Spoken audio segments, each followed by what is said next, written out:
짜잔! 우리 친구들 반갑습니다. 오늘 4월 14일 화요일입니다. 어때요? 오늘 하루가 힘차게 시작되고 있나요? 네, 좋습니다. 오늘 여러분들이 해야 할 과정들 선생님이 짤막하게 안내를 해 줄게요. 함께 볼까요? 글쓰기입니다. 미니 이야기 만들기. 선생님이 가장 즐거워하는 부분입니다. 여러분들이 어떠한 상상력을 발휘해서 오늘의 이야기를 만들까요? 네, 일일 안내장에 선생님 내용을 쭉 적어놨습니다. 이런 내용이에요. 프랑스와라는 한 소년이 살았습니다. 그 소년은 배를 타고 멀리 온 세상을 탐험하고 모험하고 싶어하는 아이였어요. 하지만 그의 부모님은 적극 반대를 하셨습니다. 안 돼. 왜요? 너무 위험해. 그럼 전 무엇을 해야 되나요? 의사를 해. 저는 싫은데요. 안 된다니까. 의사를 하라고.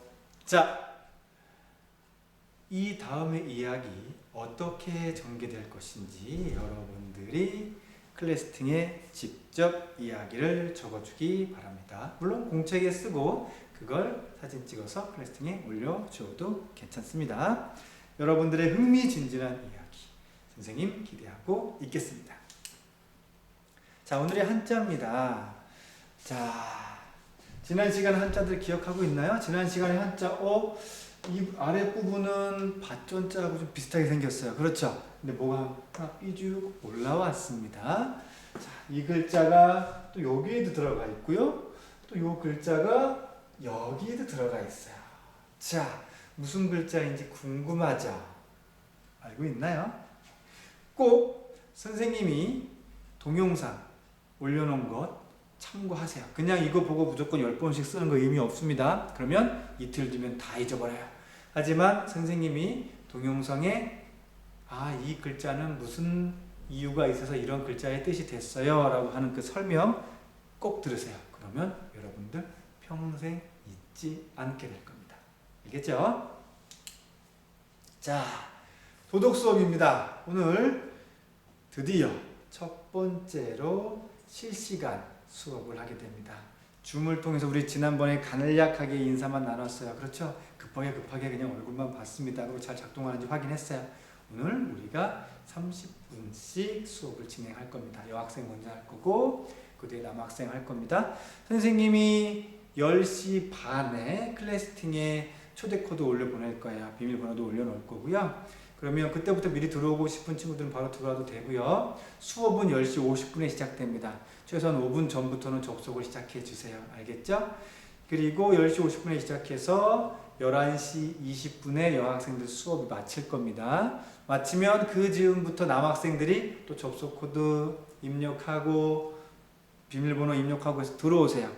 여학생 수업이 끝나는 대로 바로 선생님이 남학생들 초대한 거 수락하고 이어서 수업 진행하도록 하겠습니다. 남학생 수업은 11시 반부터입니다. 초대 코드랑 비밀번호는 처음에 10시 반에 보낸 것 한 번만 보낼 겁니다. 그걸로 남학생들도 접속을 하면 됩니다. 여학생 먼저, 그 뒤에 남학생. 근데 선생님 제가 여학생 앞에 할 때 깜빡이 못 들어왔어요. 그럼 남학생 할 때 들어와도 상관은 없어요. 또는 지난번에 이야기 한번 했듯이 줌 수업을 할 때, 실시간 수업할 때 다른 어떠한 연유로 수업을 듣지 못하게 되면 선생님이 다음날이나 다다음날 동영상을 링크에서 달아놓을 테니까요. 그걸 통해서 확인해도 됩니다. 오늘의 도덕 수업 내용은요, 이겁니다. 내 안에 바르고 곧은 마음. 내 안에 바르고 곧은 마음 무엇일까요? 정직에 대한 이야기 함께 나누어 볼 겁니다. 줌 화상 수업에서 즐겁게 얼굴을 마주하도록 합시다. 자, 오늘의 수학 수업은 드디어 2단원이 진행됩니다. 약수와 배수가 될 거고요. 동영상 꼭 확인합니다. 동영상을 보고 나서 익힘책을 풉니다. 그리고 익힘책 다 했어요 라고 그렇게만 댓글을 달아주면 돼요. 그럼 선생님이 했구나 라고 클래스팅에서 확인할 겁니다. 단 나중에 익힘책은 꼭 가지고 오라는 것. 뭐 익힘책을 사진 찍느라고 막 복잡하게 할 필요 없어요. 어떻게 한다고요? 클래스팅에 했습니다 라고만 올려주면 돼요. 대신 꼭 등교하고 나서 검토합니다. 자, 약수와 배수 영상을 통해서 확인하겠지만 선생님이 간략하게만 얘기할게요. 약수, 어떤 수가 있습니다. 어떤 수를 나누었어요. 나누었더니 0으로 나머지 없이 나누어 떨어지게 하는 그 수를 약수라고 해요. 근데 왜 약수인가요? 약수토에 있는 약수인가요? 아닙니다. 이 약수는요, 옛날 사람들은 나눈다고 하지 않고 묶는다고 했어요. 그래서 묶을 약자입니다. 이렇게 적어요. 한 묶음, 두 묶음 할 때 그 묶는 거예요. 예를 들어 이런 거죠. 10개의 사탕이 있어요. 이걸 두 묶음으로 묶으려면 어떻게 하면 되지? 5개씩 두 자루에 담으면 되겠구나. 이렇게 묶음으로 나누었습니다. 나눗셈을 묶음으로 표현했어요. 그래서 약수라고 표현하고요. 배수는 여러분들이 아마 초등학교 2학년 때 곱셈 열심히 배웠었죠? 곱셈 구구단 막 외우고, 자, 곱한다는 뜻의 곱할 배자입니다. 곱할 배자가 어떻게 썼더라? 이렇게 적었던 걸로 선생님이 기억을 해요. 거듭해서 곱한다라는 그런 뜻입니다. 영상 잘 보고요. 오늘 익힘책 아마 20쪽에서 21쪽인가 그럴 겁니다. 그 페이지 수 꼭 일일 계획표 확인해서 동영상 보고 익힘책 꼭 풀도록 합니다. 오늘의 과학은요. 드디어 우리가 과학사로 돌아가는군요. 네. 과학도 영상을 참고하고요. 온도계 사용 방법에 관련된 영상을 여러분들이 보게 될 겁니다. 특히 지금 코로나로 인해서 여러분들 자주 발열 체크하죠? 나의 신체 체온을 잴 때 사용하는 온도계도 있고요. 음식을 만들 때 사용하는 온도계도 있고요. 여러 가지 다양한 온도계가 많아요. 어떤 온도계들이 있는지 영상을 보고 확인하고 이건 클래스팅에 간단한 확인 문제 풀어서 올리면 되겠습니다. 자, 과제 제출 방법에 대해서 선생님이 다시 종합해서 설명을 해 줄게요. 글쓰기 과제 클래스팅에 직접 써서 올리면 여러분들이 직접 써서 올려도 됩니다. 또는 공책에 써서 공책에 쓴 걸 사진 찍어서 올려도 되고요. 또는 한글 파일로 작업해서 그걸 파일 업로드해도 됩니다. 수학 과제는 익힘책을 직접 풀고요. 하지만 익힘책을 업로드할 필요는 없습니다. 나중에 등교할 때 가지고 오면 돼요. 단지 클래스팅에는 수학했어요 라고 이제 과제 제출 답글을 남겨놓으면 됩니다. 과제는 주어진 확인 문제 풀면 되고요. 어제와 달리 선생님이 어제 각 과제별로 과목별로 하나하나씩 따로 올렸더니 너무 화면이 복잡해요. 그래서 오늘은 하나의 과제 안에 모든 과목들의 과제를 그냥 다 선생님이 통으로 올려놓을 겁니다. 그러면 여러분들이 과제도 마찬가지로 하나의 과제 안에 클릭해서 글쓰기 과제도 그 안에 제출하고 수학 해소에도 그 안에 쓰면 돼요. 훨씬 더 간편해졌죠. 네. 하나의 과제를 선생님이 통으로 올려놓을 거고요. 교과별 과제를 다 한 묶음으로 묶어서 올릴 겁니다. 그럼 과제도 여러분이 한 번에 올리면 될 겁니다. 그리고요. 출석에 관련돼서 질문한 친구들이 있었어요. 정식 출석은 정식 출석이라는 건 생활기록부에 기록되는 출석은 4월 16일 수업부터 이제 정식 출석으로 등록이 될 거고요.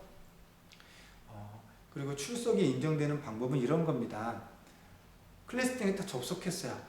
접속하면 선생님 화면 안에는 여러분들 출석했다고 떠요. 근데 그것만 가지고는 좀 부족합니다. 뭐냐면 여러분들이 과제를 제출해야 돼요.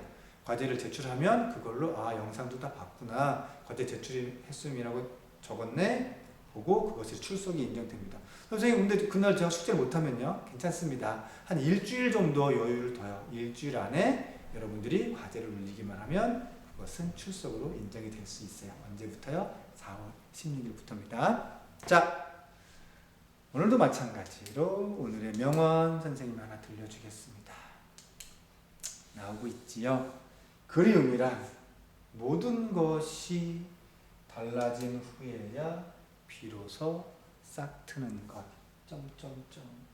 그리움이란 모든 것이 달라진 후에야 비로소 싹트는 것. 무슨 뜻일까요? 자, 이건 어디에 나왔냐면요. 요시모토 바나나라는 이름의 바나나가 들어갔어요. 좀 재밌는 일이 있네요. 작가가 쓴 아르헨티나 할머니라는 책에서 나온 내용이에요. 바로 이 책인데요. 선생님이 아주 뭐랄까요, 잔잔한 감동을 갖고 읽은 책이었어요. 여기에 보면 미스코라는 한 여자아이가 나옵니다. 그렇다고 아주 어리진 않아요. 뭐 청소년도 좀 지났고 뭐랄까 대학생 정도? 대학교 뭐 1학년 올라갈까 말까? 아니면 고등학교 2학년 3학년? 그 정도? 그런데 엄마가 먼저 하늘나라로 가는 아픔을 겪어요. 그리고 아빠에 관련된 이야기가 나옵니다. 그리고 엄마에 대한 그리움에 대한 이야기 나오고요.